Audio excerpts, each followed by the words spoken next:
اقبال کہتا ہے از یک آئینی مسلمان زندہ است، پے کرے ملت ز قرآن زندہ است، ماں ہما خاک و دل آگاہ اوست، اعتصامش کن کہ حبل اللہ اوست۔ تامو اس کو مضبوطی کے ساتھ، حبل اللہ یہی قرآن ہے، یہ یک آئینی اور پیکر قرآن کی زندگی، پیکر ملت کی زندگی جو ہے اس قرآن کی بدولت ہے۔ تو حضور نے کیا فرمایا؟ فتنے سے بچنے کا راستہ کون سا ہے؟ کتاب اللہ فیہ نبأ ما قبلکم وخبر ما بعدکم وحکم ما بینکم وہو الصراط المستقیم وہو حبل اللہ المتین وہو الذکر الحکیم۔ ایک 3 جملے اور سن لیجئے۔ هو الذی لا یشبع منہ العلماء ولا یخلق عن کثرت الرد۔ یہ قرآن وہ شے ہے جس سے اہل علم کبھی سیر نہ ہو سکیں گے۔ ولا تنقضی عجائبہ، اس کے عجائب کبھی ختم نہیں ہوں گے۔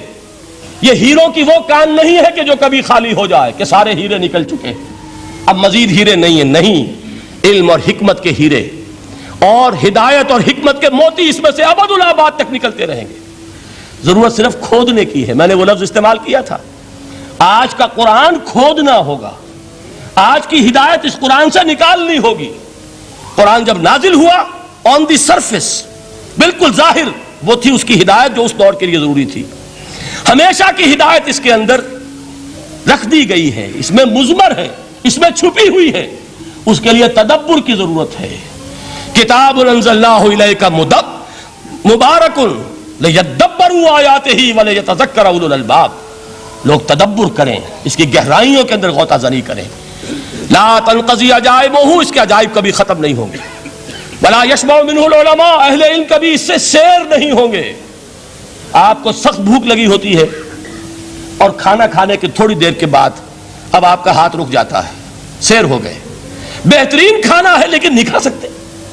اگر عام حالات میں وہ آتا تو کبھی نہ چھوڑتے، لیکن اب وہ آپ کا میزبان کہہ رہا کچھ اور لیجئے، تناول فرمائیے ذرا، یہ بھائی نہیں میں اب بھر چکا، یہ آپ کہتے ہیں کہ نہیں؟ حضور فرمائے یہ قرآن وہ شے نہیں ہے جس سے اہل علم کبھی سیر ہو سکے۔ ان کی پیاس بڑھتی چلی جائے گی، ان کے اندر quest of knowledge, search for wisdom بڑھتی چلی جائے گی۔ کبھی بھی انسان یہ محسوس نہیں کرے گا کہ مجھے جو لینا تھا میں لے چکا، بلکہ یہ کہ جیسے جیسے قدم آگے بڑھیں گے تہذیب کے، تمدن کے، علم کے، اتنے ہی قرآن جو ہے وہ آگے بڑھتا چلا جائے گا ہر دور کی رہنمائی کے لیے۔ لا تنقضی عجائبہ ولا یخلق عن کثرت الرد، بار بار کے پڑھنے سے اس پر بوسیدگی طاری نہیں ہوگی۔ دنیا کی اور کتابیں ہیں، ایک دفعہ پڑھ لیں گے، 2 دفعہ پڑھ لیں گے، 3 دفعہ پڑھ لیں گے، 4 دفعہ پڑھ لیں گے، پھر جی نہیں چاہے گا۔ لیکن یہ کتاب وہ ہے، امام شافعی کا میں واقعہ آپ کو سناتا ہوں۔ وہ یہ کہتے ہیں کہ ایک مرتبہ میرے ذہن میں یہ سوال آ گیا کہ اجماع کے لیے بھی قرآن مجید میں کوئی سند ہے، دلیل ہے؟ سب مانتے ہیں کہ اجماع جو ہے سورس ہے قرآن کے، اسلامی قانون کی، جس پر کہ امت کا اجماع ہو جائے۔ تو کہتے ہیں میں نے 300 مرتبہ قرآن پڑھا اول سے آخر تک، صرف اس دلیل کی تلاش میں۔ 300 مرتبہ مجھے نہیں ملی، 301ویں مرتبہ جب پڑھ رہا تھا مجھے روشنی مل گئی۔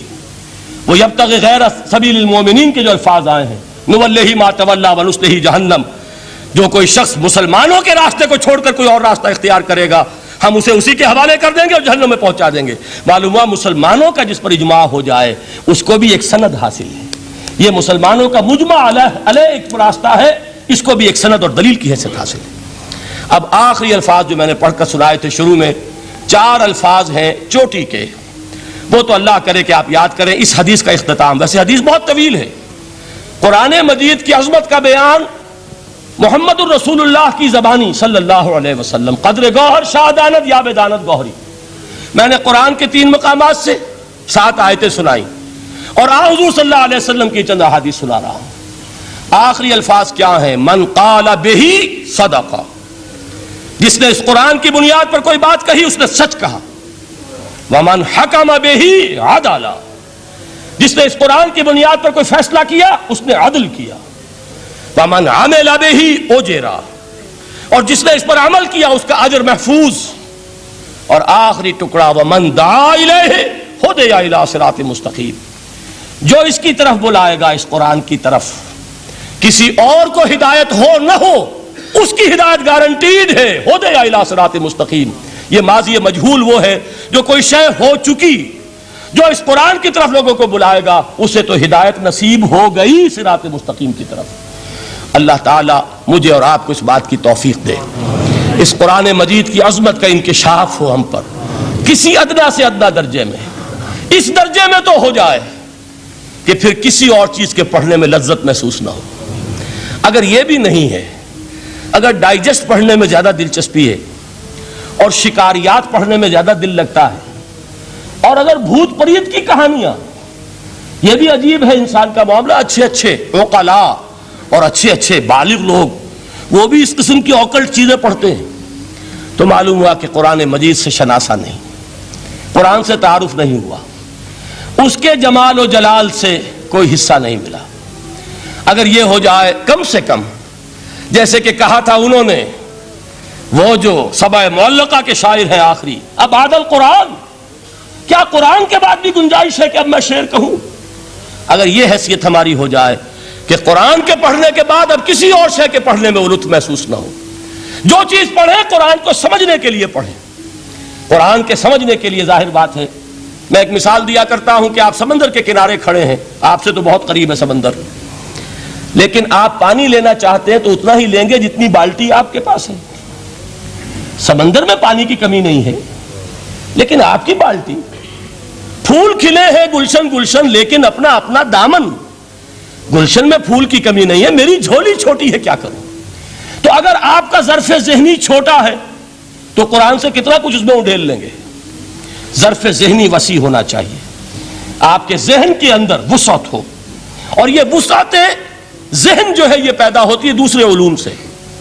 آپ سائنس جتنی پڑھیں گے آپ کا ذہن وسیع سے وسیع تر ہوگا، فلسفہ جتنا پڑھیں گے ذہن وسیع سے وسیع تر ہوگا، منطق پڑھیے ذہن وسیع سے وسیع ہوگا، تیز ہوگا، شارپ ہو جائے گا۔ یہ ساری چیزیں در حقیقت پڑھنی چاہیے، کس لیے؟ ظرف ذہنی کو وسیع کرنے کے لیے، تاکہ اس میں قرآن مجید کے علم و حکمت کا زیادہ سے زیادہ حصہ ہم حاصل کر سکیں۔ اگر یہ بات ہو جائے، اور پھر خیرکم من تعلم القرآن وعلمہ، یہ تو ہوا قرآن سے حاصل کرنا۔ اب اس حاصل کرنے کے بعد اب اس کے بانٹنے والے بن جاؤ۔ سب سے بڑی دولت یہ ہے، لہذا سب سے بڑا سخی وہ ہے جو اس دولت کو بانٹ رہا ہو، انسان کا سب سے بڑا خادم وہ ہے جو ہدایت کے خزانے لٹا رہا ہو۔ یہ ہے سب سے بڑی خدمت خلق، یہ ہے سب سے بڑی سخاوت۔ خیرکم من تعلم القرآن وعلمہ، اللہم ربنا اجعلنا منہم، اللہم ربنا اجعلنا منہم، اللہم ربنا اجعلنا منہم۔ اقول قولی ھذا واستغفر اللہ لی ولکم ولسائر المسلمین والمسلمات۔